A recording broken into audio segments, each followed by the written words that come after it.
আমি মুন্না খান আর সিনেমা বানাবো না। বলে দিলাম আর সিনেমা এক টাকাও লগ্নি করবো না। এ বাহত্রা তোরে সিনেমা বানাইতে কইছে কেডা?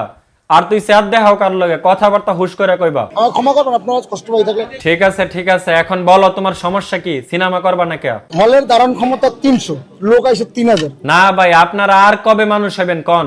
বেড়াই একটা সিনেমা বানাইছে, হলের ধারণ ক্ষমতা 300 আর আপনারা লোক গেছেন 3000। এমন করলে বেড়াই আর সিনেমা বানাইবে? যান এখন যায় সাকিবের সিনেমা দেখেন। আমি আগেই বলছি আমি কিন্তু সাকিব খান না, আমি মুন্না খান। এসব সাকিব টাকিব গুনার টাইম নাই। যাক ভাই, আপনার নায়িকা কই? সব জায়গায় দেখি আপনি একলা একলা ঘুরতেছেন আহমকাল্লাহান।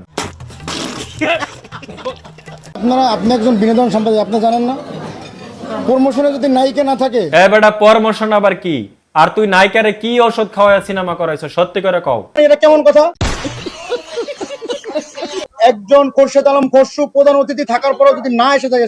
না, ভাইয়ের কষ্টটা কোন জায়গায় বুঝতে পারছেন? সে কোটি কোটি টাকা খরচ করে একটা সিনেমা বানাইছে, এখন তার সিনেমা প্রচারণার সময় তার নায়িকারে সে খুঁজে পাইতেছে না। মানে এটা কোনো কথা?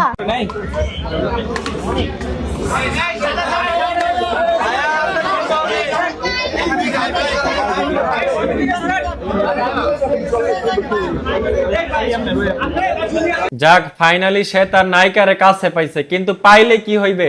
নায়িকা খারাইছে 10 হাত দূরে। এ বাহত্রা, তুই কি এর নায়ক হইছ?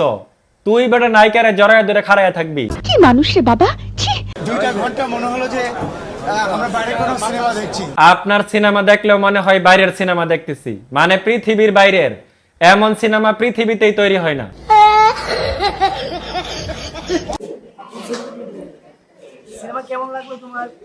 ভালো। এ পুটুলি, তুই সিনেমার কি বুঝো? তুই তো ঘুমতে উঠাইছো মাত্র।